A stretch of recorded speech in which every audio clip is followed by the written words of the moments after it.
오늘 우리가 함께 볼 말씀 구약성경 사사기 8장 1절에서 3절의 말씀입니다.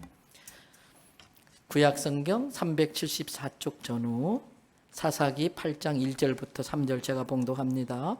에브라임 사람들이 기드온에게 이르되 내가 미디안과 싸우러 갈 때에 우리를 부르지 아니하였으니 우리를 이같이 대접함은 어찌 됨이냐 하고 그와 크게 다투는지라. 기드온이 그들에게 이르되 내가 이제 행한 일이 너희가 한 것에 비교되겠느냐? 에브라임의 끝물 포도가 아비에셀의 만물 포도보다 낫지 아니하냐? 하나님이 미디안의 방백 오렙과 스앱을 너희 손에 넘겨주셨으니 내가 한 일이 어찌 능히 너희가 한 것에 비교되겠느냐 하니라. 기드온이 이 말을 하매 그때에 그들의 노여움이 풀리니라. 아멘. 할렐루야. 오늘도 저와 여러분과 여러분의 가정, 자녀 하는 모든 일들 위해 하나님의 돕는 손길이 함께 하시길 주님의 이름으로 축복합니다. 말씀 전하기 전에 안타까운 말씀을 좀 드린다면 우리 교회 등록은 안 했지만 그 형이 우리 교회 또 청년 찬양팀으로 또 고등부 교사로 또 여동생이 또 청년부에 헌신하고 있는 심성님, 심예은 자매가 있어요. 근데 그 중간에 둘째 우리 예은이 오빠가 지난 청주에서 물난리로 사람들이 많이 죽었잖아요. 그 지하차도 5송 그 사고 나기 3시간 전에 5시에 산사태가 났는데 출근하다가 26살의 나이에 하나님의 부르심을 받았어요. 그래서 우리 교회 등록은 안 되어졌지만 제가 없는 동안에 청년부 중심으로 이렇게 장례를 잘 치루었고요.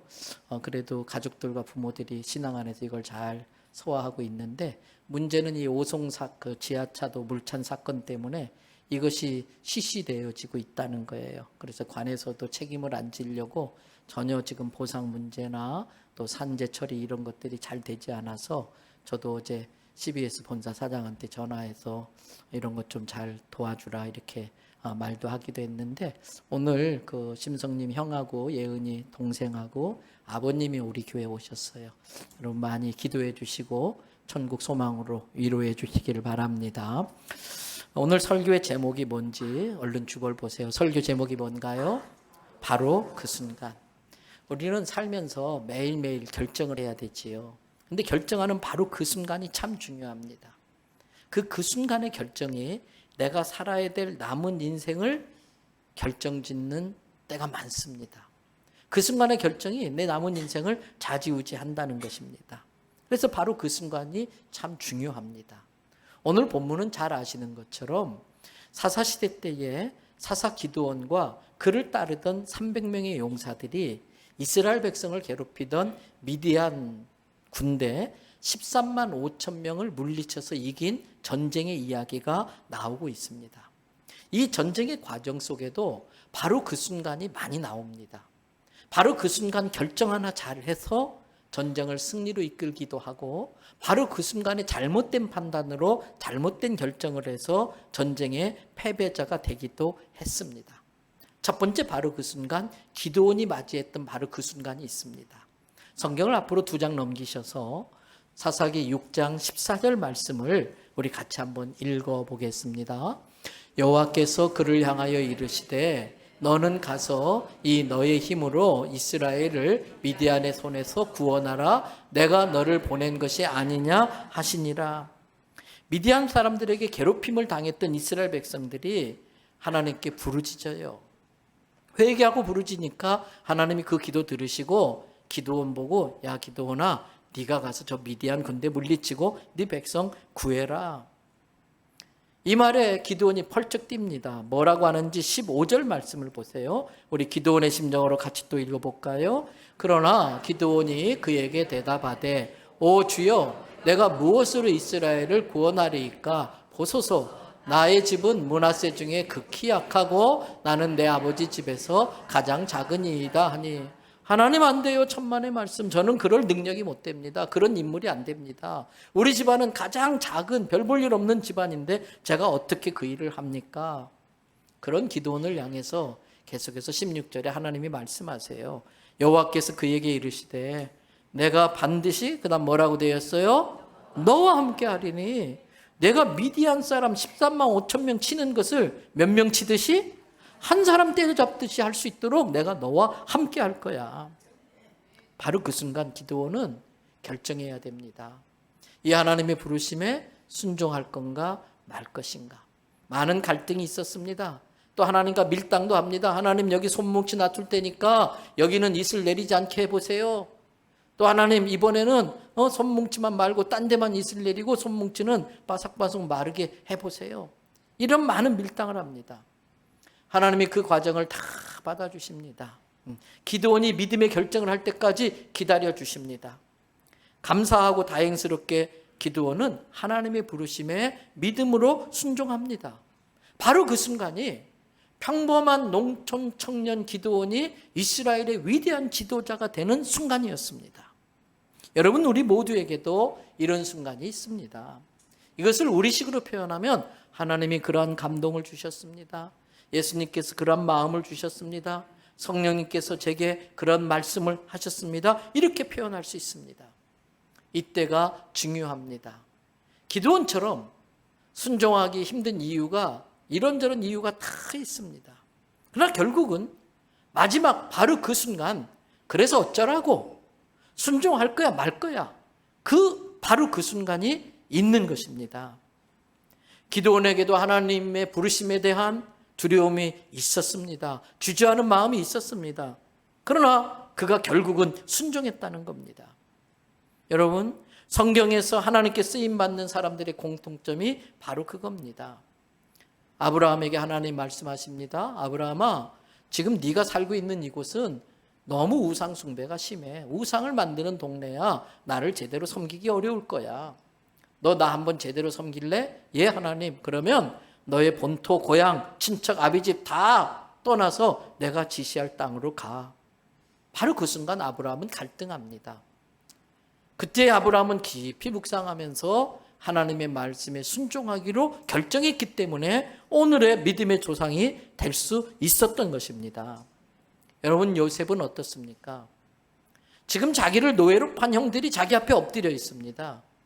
얼마나 고생했는데요. 옛날 고생한 것 생각하니까 이가 갈려요. 지금 요셉은 그 형들의 목을 날릴 수 있는 권세가 있습니다. 바로 그 순간 요셉은 갈등했을 겁니다. 그러나 하나님의 주권적 섭리와 은혜를 그는 믿기 때문에 그 형들을 용서합니다. 그때 복수하기 위해서 형들을 죽였다면 오늘의 요셉은 없었을 겁니다. 바로 그 순간 그 용서하기로 했던 요셉의 결정이 요셉이 요셉되게 한 겁니다. 모세도 마찬가지입니다. 왕자로 살다가 한번 욱하는 성질을 못 이겨서 살인자가 되어서 광야에서 40년 동안 숨어 지냈어요. 인생 포기하고 살았어요. 그런데 하나님이 모세를 찾아오셨어요. 그리고 너 출애굽 사명 감당해라. 바로 그 순간 하나님, 저는 다 인생 살았어요. 나이가 많은 80이 넘어요. 못해요. 그런데 하나님께서 모세에게 명령할 때에 바로 그 순간 모세는 자기 능력이 아니라 하나님의 능력을 믿고 순종하기로 결심합니다. 하나만 더 소개해 볼까요? 에스더서 4장 16절 말씀 보겠습니다. 같이 한번 읽어보십시다. 당신은 가서 수산에 있는 유다인들을 다 모으고 나를 위하여 금식하되 밤낮 3일을 먹지도 말고 마시지도 마소서. 나도 나의 시녀와 더불어 이렇게 금식한 후에 규례를 어기고 왕에게 나아가리니 죽으면 죽으리이다 하니라. 하만이라는 사람이 아주 교만합니다. 문지기 모르드게 유다 사람이 자기한테 절 안 해요. 그때부터 열받아가지고 저 유대인들 한 날 잡아서 다 그냥 목에만 달아 죽이겠다고 지금 그러는 거예요. 그때 모르드게가 왕비가 된 에스더를 찾아갑니다. 에스더야, 네가 이뻐서 왕비 된 줄 아냐? 네가 뭐 이렇게 똑똑하고 잘나서 왕비 된 줄 아냐? 이때를 위함이 아니냐? 하나님이 이 민족의 위기를 해결하라고 너를 왕비에 세운 거 아니냐? 너 결단해라. 바로 그 순간 에스더는 고민합니다. 그리고 삼촌 모르드게에게 이야기합니다. 많이 두렵습니다. 가서 모든 유다 백성들이 3일 동안 저를 위해 금식기도 하게 해주세요. 저도 시녀들과 함께 3일을 밤낮 금식하고 왕이 부르지 않았는데도 마음대로 왕에게 나가면 그 자리에서 왕이 손을 내리는 순간 시대 보위군에 의해서 호위병에 의해서 그대로 처형당한다는 걸 내가 알지만 규례를 어기고 죽으면 죽으리라. 우리가 잘 아는 유명한 말씀이죠. 그 심정으로 나아가겠다고 하는 것이에요. 여러분, 바로 그 순간이 중요합니다. 성경은 바로 그 순간 하나님을 믿는 믿음으로 목숨 건 믿음의 순종을 한 사람들의 기록인 것입니다. 오늘 우리들에게도 그냥 인생 살라고 사는 거 아닙니다. 인생은 사는 게 아니라 사명을 위해 사는 것입니다. 그냥 사명이 뭔지도 모르고 하나님이 왜 이 직장에 보냈고 왜 이 교회에 다니게 하고 나에게 왜 이 직업을 주셨고 나에게 왜 이런 은사를 주셨는지도 모르고 그냥 적당히 살다가 사라지는 인생이 아니라 사명을 감당하라고 우리를 부르실 때가 있습니다. 바로 그 순간 두려움이 있지만 여러 가지 핑계될 이유가 있지만 믿음으로 순종하는 순간이라는 걸 깨달으시기 바랍니다. 그 순간이 축복의 기회이고 하나님의 능력을 경험하는 기회인 것입니다. 두 번째, 바로 그 순간이 있습니다. 기드온과 함께 미디안 군대를 물리치겠다고 나선 이스라엘 군대의 숫자가 32,000명이 되었습니다.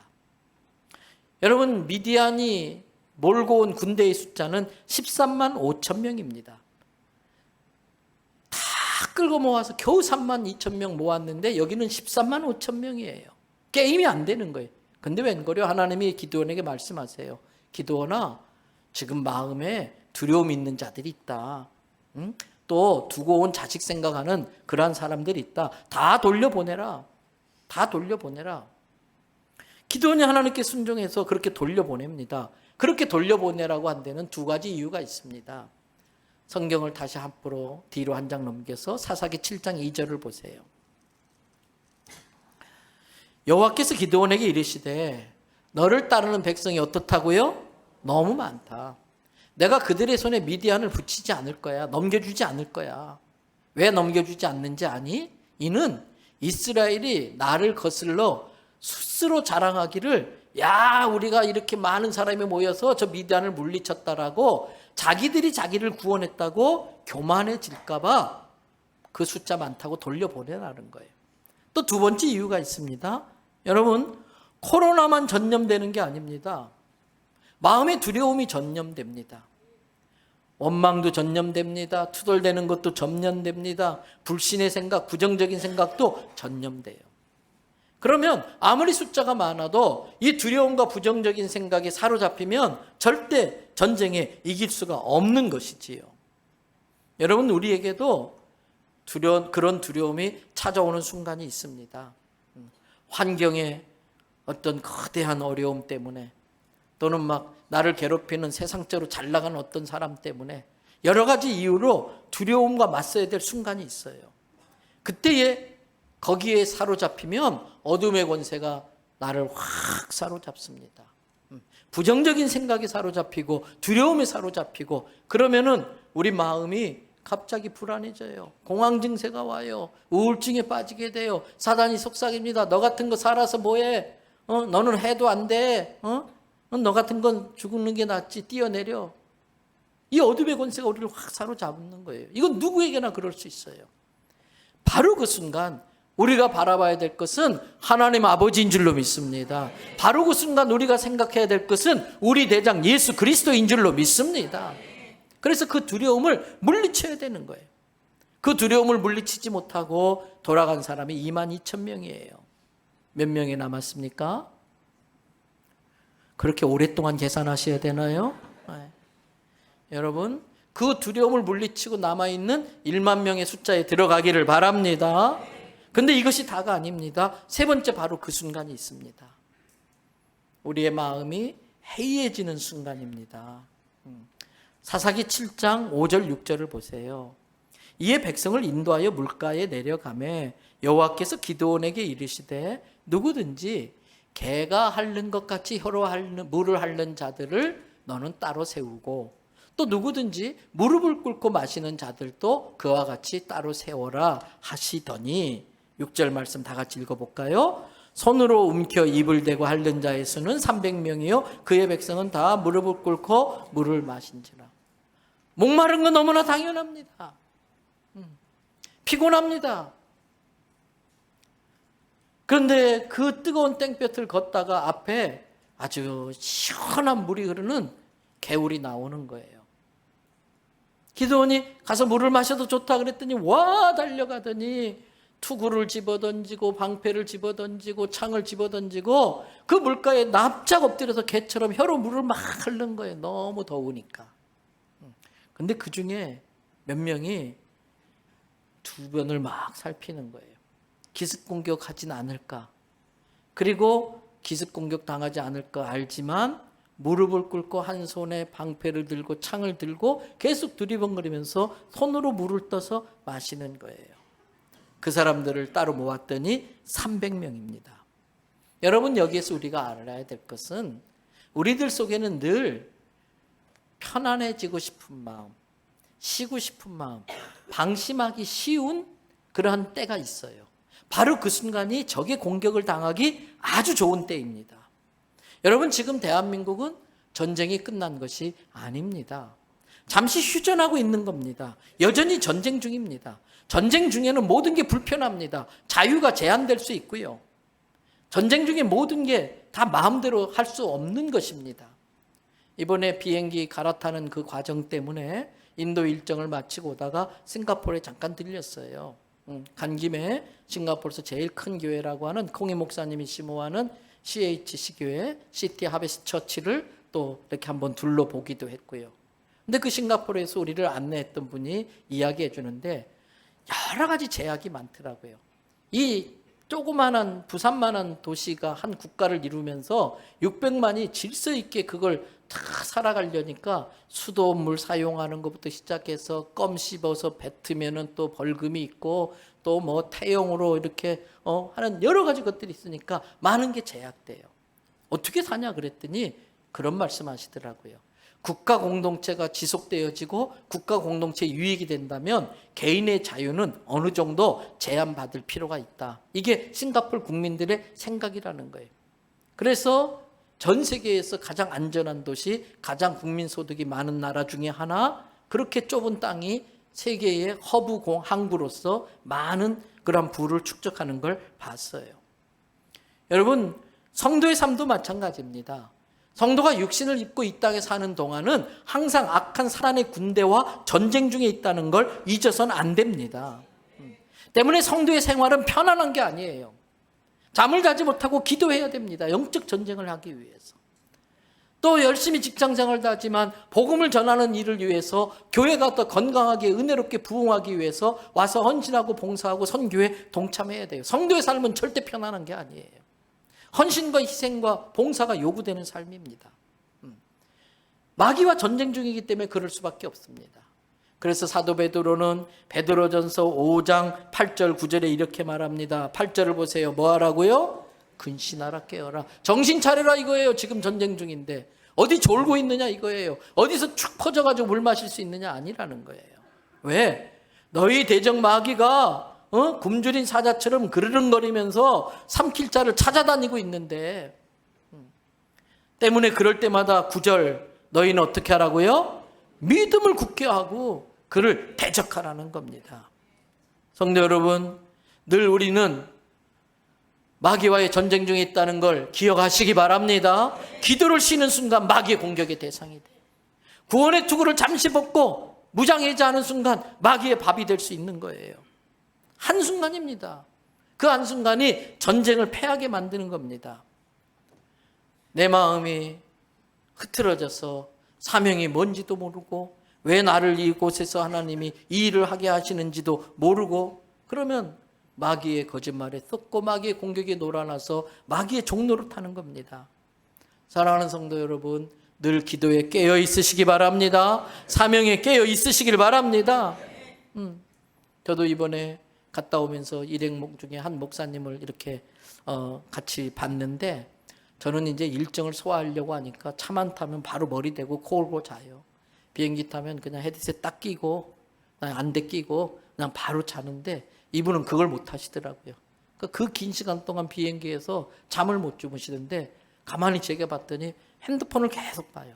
봤더니 성경 프로그램을 가지고 계속해서 듣는 거예요. 제가 그걸 보고 또 배웠어요. 야, 저렇게 무장을 충분히 했음에도 불구하고 계속 말씀을 보시고 또 무장을 하는구나. 저도 긴장의 끈을 놓치면 안 되겠다. 그런 생각을 했어요.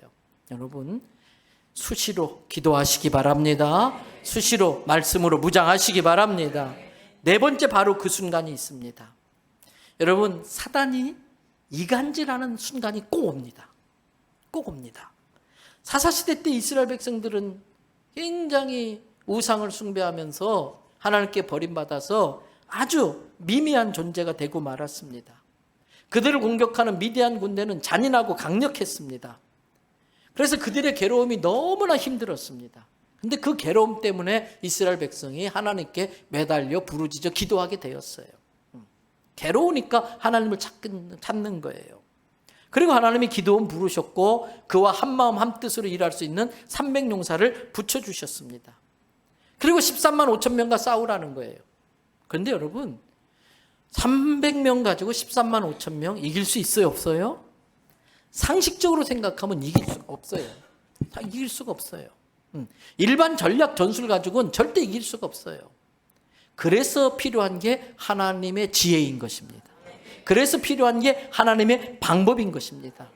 하나님께서 뭐라고 하시느냐? 기도원아, 나팔 준비해라. 그리고 큰 항아리 준비하고 횃불 준비하고 들키지 않게 횃불은 항아리 속에 감추고 그리고 한밤중에 미디안을 기습 공격해라.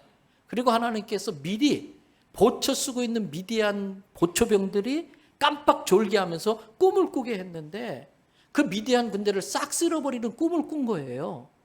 그러면서 막 두려움이 확 생기니까 가서 막 여기저기 소문을 냈어요. 야, 내가 꿈을 꿨는데 막 우리가 저 이스라엘 백성에게 지는 그러한 꿈이라는 거예요.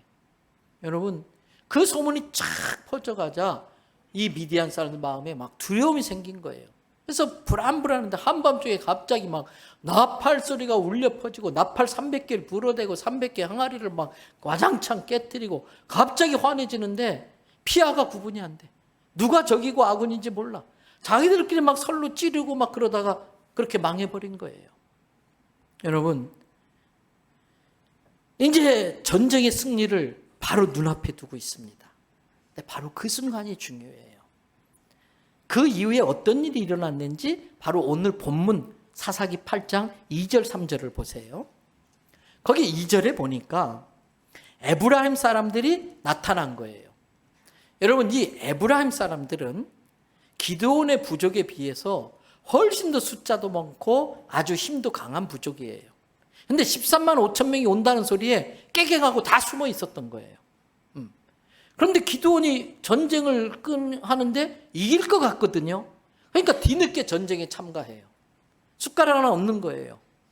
그리고 이제 전쟁이 아직 끝나지도 않았는데 승리가 거의 눈앞에 보이니까 우리도 한계 있으니까 우리 목 내놓으라는 거예요. 여러분, 기드온이 그걸 용납하기가 쉽지 않지요. 모두가 두려워 숨을 때에 목숨 걸고 기드온과 300명이 나가서 싸웠는데 이 에브라임 사람들이 뒤늦게 숟가락 얹어놓고 자기들이 세운 공로에 비해서 훨씬 더 많은 걸 지분을 요구하는 것입니다. 그런데 이 에브라임 사람들한테 동조하고 같이 나서는 사람들이 있었어요. 누굴까요? 처음에 어찌됐든 간에 전쟁에 나서겠다고 모였던 3만 2천 명 중에 두려움이 있어서 돌아갔던 2만 명. 마음이 좀 편치 않았을 거예요.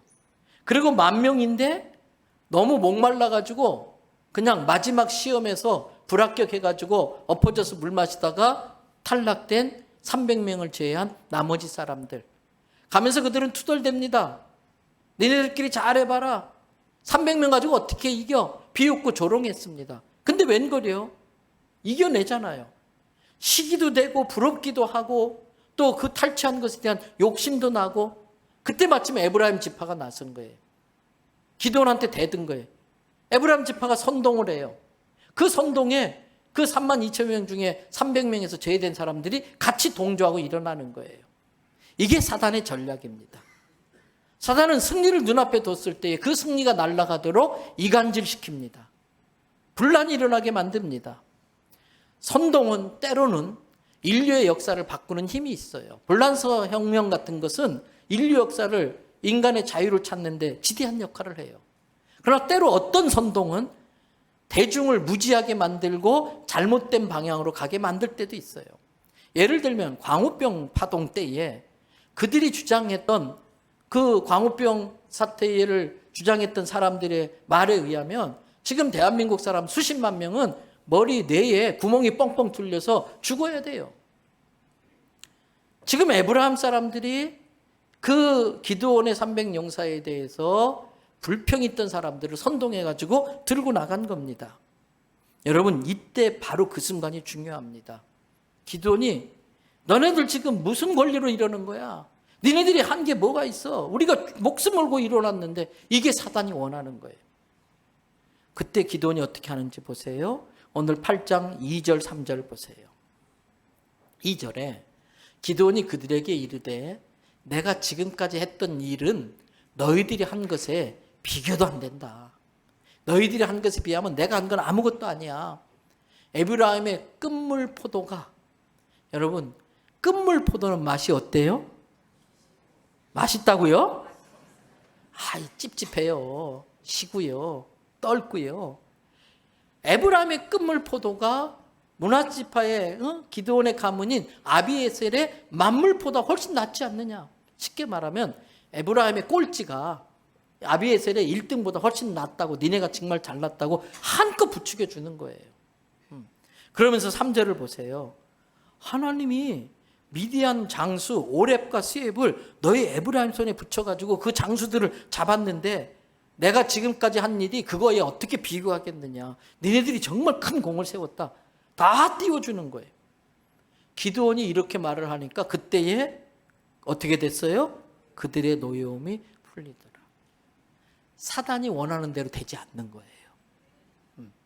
겸손하게 자기를 낮춰요. 여러분, 그렇다고 해서 에브라임을 대단하게 봅니까? 기드온을 대단하게 봅니까? 아무도 에브라임 보고 대단하다고 하지 않아요. 여러분, 살아보면서 우리가 알잖아요. 아내랑 싸웠어요. 이겼는데 기분이 찝찝해요. 졌는데 기분 좋아요. 여러분, 겸손하게 자기를 낮췄다고 해서 진 게 아니에요. 지고도 이길 수 있고요, 이기고도 질 수 있는 것입니다. 오늘 이 기드온의 겸손한 말이 에브라임 사람의 분노를 가라앉혔어요. 사단의 전략은 이처럼 공동체를 분열시키는 거예요. 내분을 일으키는 거예요. 적과 싸우기보다 스스로 싸워서 힘을 빠지게 만드는 것이지요. 바로 그 순간 우리는 우리의 주적이 누군지를 기억해야 됩니다. 육신을 입고 사는 동안에 우리의 주적은 원수막이라는 걸 깨달으시기 바랍니다. 여러분, 교회 성도들은 한 가족이에요. 뒤통수 치는 일이 있으면 안 돼요. 예수님을 중심으로 온 성도가 하나 되어서 마귀들과 싸워야 될 하나님의 군대인 것이지요. 우리가 한 마음이 될 때 얼마나 강력한 일이 벌어지는데요. 사진 한 장 보여드릴게요. 뭔가 한번 맞춰보세요. 누가 그냥 싸질러 놓은 것 같기도 하고. 뭐 같아요? 이게 오래전에 미국에서 합이라는 허리케인, 큰 태풍이 올라왔잖아요. 그때 휴스턴이란 도시에 물에 덮였는데 거기에서 있었던 걸 신문에 기사 사진으로 올린 거예요. 붉은 개미떼들이에요. 그 태풍에 개미떼 한 마리만 있으면 다 떠내려갔을 텐데 이 수십만 마리 개미들이 태풍이 오고 막 물이 차오르니까 다리끼리 꽉 붙잡고 뭉치더라는 거예요. 그러면서 물결 따라 흘러가다가 태풍 지나가고 물이 빠지니까 이제 내려앉게 되잖아요. 그리고 거기에다가 새로운 삶의 터전을 만들더라는 거예요.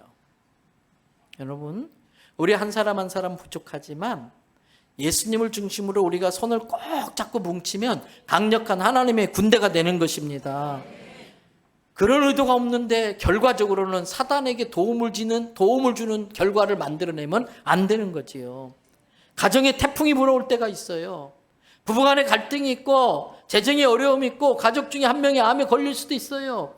그때 이 개미들처럼 손을 꼭 잡아야 돼요. 내가 그때 뭐라고 그랬냐고, 절대 주식하지 말라고 했더니 고집 부려가지고 다 말아먹고 무슨 대박이야, 쪽박이다 쪽박. 지나간 거 어떡하겠어, 이랬는데. 지나간 거 어떡해요. 그때 다시 손 꼭 잡고 우리 겸손하게 다시 시작합시다.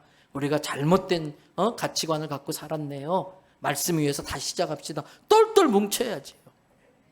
저도 이번에 인도에 가서 사역을 하는데 왜 영적 공격이 없었겠어요? 여러분, 인도는 2000년 전부터 영적 전쟁이 시작된 것이. 이번에 갔더니요, 막 힌두교 무당, 힌두교 우상 만드는 지역을 일부러 좀 갔었어요. 나중에 기회 되면 사진 보여드릴 텐데, 큰 바위산에다가 온갖 우상이나 우상은 다 새겨놓고요. 심지어 거기에 아론의 황소까지도 새겨져 있더라고요. 그럴 정도로. 2000년 전 예수님의 제자 도마가 거기까지 갔어요. 이번에 도마 기념교회도 갔는데, 뭐 무덤교회, 기념교회, 순교교회를 이렇게 들렸는데, 거기에 가니까 도마가 예수님 옆구리에 넣다가 뺀 손가락 뼈가 아직 남아있다고 그걸 방탄유리에 끼워놓고 보라고 그러더라고요. 진짜인지 아닌지는 하여튼 모르겠어요. 그런 2000년부터 영적 전쟁에 힌두교, 불교, 뭐 별별 뭐 잡신들이 다 있는 곳에서 왜 영적 전쟁이 없겠어요? 육체적 공경도 있지요. 낮에는 막 40도에 46도. 여러분, 뭐 이번에 사진 제가 구역장 통해서 카톡 보내드렸는데 뭐 이상한 마차 태워가지고 막 끌고 다니는데요. 그 40대 그 가운 입고 속으로는 땀 삐질삐질 죽을 맛이었어요. 그러면서 그러한 영적 육체적 공격이 있을 때마다 제가 생각하는 게 있었어요. 우리 성도들이 저를 위해서 기도하고 계시지. 뒤에서 기도로 지원사고 계시지. 그거 생각하니까 힘이 나더라는 거예요. 그래서 지난 금요일 날 밤비행기 타고 인천국제공항에 아침에 떨어져서 또 비행기 타고 부산까지 와서 샤워하고 점심 먹고 나오자마자 가장 먼저 교회에 와서 들린 곳이 이 자리에 본당이에요. 그랬더니 마침 5번 정도가 막 기도하고 계시는데 그거 보니까 마음이 편안해지더라고요. 든든해지더라고요. 그분뿐만 아니라 비록 본당이 아니더라도 이 종을 위해서 기도하시는 여러분들이 우리 교회에 기도원 300용사와 같다고 생각을 합니다. 이 내부의 분열의 문제를 해결하고 이제 기도원이 미디안에 남은 15,000명을 계속해서 추격해 갑니다. 근데 새벽부터 전쟁에 나와서 피곤하고 배가 고파요. 근데 마침 숫곳이라는 성을 지나는데 여기는 가지파입니다. 이스라엘 민족입니다. 그래서 우리가 너무 배고프니까 좀 떡 좀 주세요. 마실 물 좀 주세요. 안 줘요. 안 도와줘요. 그래서 옆에 성에 브누엘 성에 갔더니 마찬가지로 안 도와줘요. 왜 그랬을까? 여러분, 기드온이 큰 승리를 이루긴 했지만 지금 현재 상황을 한번 상상을 해보세요. 전쟁을 할 때에 많은 사람의 숫자의 군대가 적은 숫자를 둘러싸고 공격하는 건 우리가 상식적으로 이해가 되는데 지금 300명이 쫓아가고 15,000명이 도망가고 있어요. 상상이 돼요? 300명, 우리 지금 이제 땅이 300명 될까? 이 숫자가 15,000명을 공격하는데 15,000명이 죽으라고 도망가는 거예요. 여러분 수학을 잘 하시니까 15,000대 300명 몇 배 정도 되나요? 뭐 이렇게 시간이 오래 걸려? 50배예요. 그런데 갑자기 이 사람들이 정신 차리고 야 우리가 왜 도망가?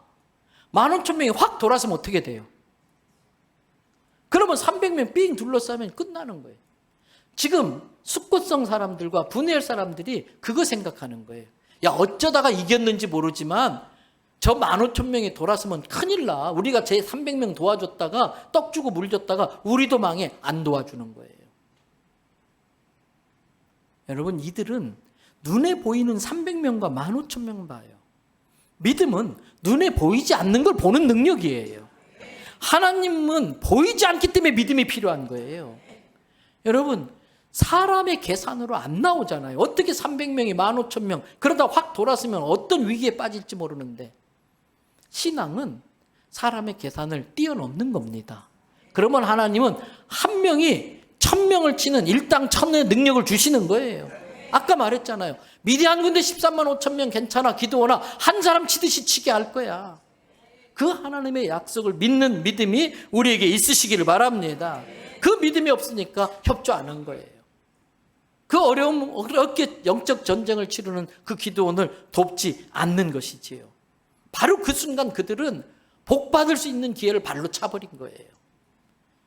결국 하나님의 은혜로 기도원이 승리하고 그로 인해서 얻는 많은 복이 있지만 숫곳과 이 분우엘 사람들은 같이 망하고 말아요. 여러분 혹시라도 내가 믿음이 없어서 그런 식으로 인생을 살아가는 건 아닌지 나의 신앙을 한번 점검해 보시기 바랍니다. 마지막 바로 그 순간 한 가지 더 살펴봅시다. 자, 지금 기드온의 300용사들이 열심히 15,000명을 쫓아가지만 현실은 피곤해요. 현실은 배고파요. 현실은 목말라요. 현실은 저러다 저것들이 정신 차리고 확 돌아서면 우리 어떻게 되지? 두려움이 있을 수 있어요. 바로 그 순간 드는 생각이 나는 할 만큼 했어. 나 이제 너무 피곤해. 나 할 만큼 했어. 내려놓고 싶은 순간이에요. 누구에게나 그런 시간이 찾아와요. 우리 교회 성도 한 분이 다른 교회에서 신앙생활 하면서 그 교회 선신도 봉사도 많이 한 것 같아요. 그래서 나이도 있으니까 다 정리하고 이제 이 경남 어느 쪽에 전원주택 마련하고 인생 노후를 느긋하게 살려고 했어요. 그러다 어떻게 우리 교회로 오게 됐는데 은혜를 받으신 거예요. 그래가지고 내가 남은 인생 이렇게 살면 안 되겠다. 그래서 더 열심히 사업도 하고 더 열심히 선교하는 일에 한 재정으로 헌신하려고 열심히 일해요. 여러분 우리들 마음에도 내가 이만큼 했어. 할 만큼 했어. 이제 다 편히 쉬고 싶은 마음이 들 때가 있어요. 바로 그 순간이 중요해요. 여러분 전쟁이 이긴 게 아니에요. 마지막 전쟁을 승리로 마무리해야 돼요. 근데 이때 우리가 생각해야 될 것은 마음에 두려움이 있지만 저 15,000명이 돌아설 수도 있다는 생각이 들 수도 있지만 이 싸움은 이미 이긴 싸움이라는 믿음을 갖고 싸워야 돼요. 왜? 예수님이 십자가에서 원수 마귀의 뱀의 머리통을 박살을 내셨어요. 머리통은 박살 났음에도 아직도 그 꼬리는 꿈틀꿈틀대면서 우리의 발목을 휘감고 귀찮게 할 수 있어요. 그게 패잔병이에요. 그 15,000명의 패잔병을 완전히 물리칠 때까지 우리는 깨어 있어야 돼요. 이 영적 전쟁을 승리로 마무리해야 되는 것이지요. 그게 우리의 사명이라는 걸 깨달으시기를 바랍니다. 여러분 이번에 인도 신학교를 방문했는데 그때 설교했던 목사님이 그 인도 신학생 학생들한테 그런 이야기 하더라고요. 대한민국 우리나라에 기독교가 처음 들어올 때에 유교가 성했고 불교와 우상숭배 여러 미신 종교, 잡신 종교들이 많이 있고 그래서 참 가난한 나라였다.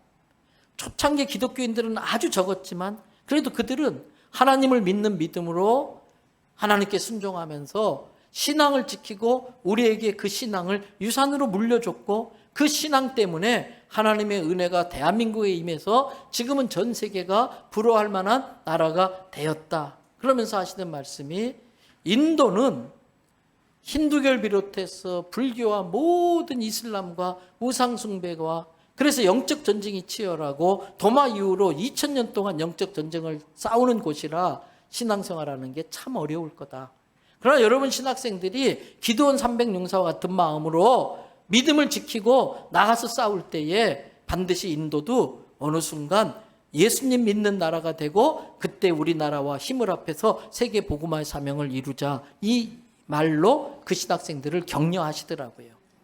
여러분 한 달 전에 전 세계 인구가 가장 많은 나라가 중국을 뛰어넘어서 인도가 되었습니다. 인도 사람들은 구구단을 20단까지 외웁니다. 수학을 잘합니다. 영국 식민지로 있어서 영어를 마음대로 사용합니다. 엄청난 인적 자원과 수학의 능력과 영어의 언어의 능력으로 앞으로 세계에 중요한 역할을 할 나라라고 생각되어져요. 이 나라를 복음화시키는 것은 선교적으로 굉장히 중요한 전략 중에 하나일 것입니다.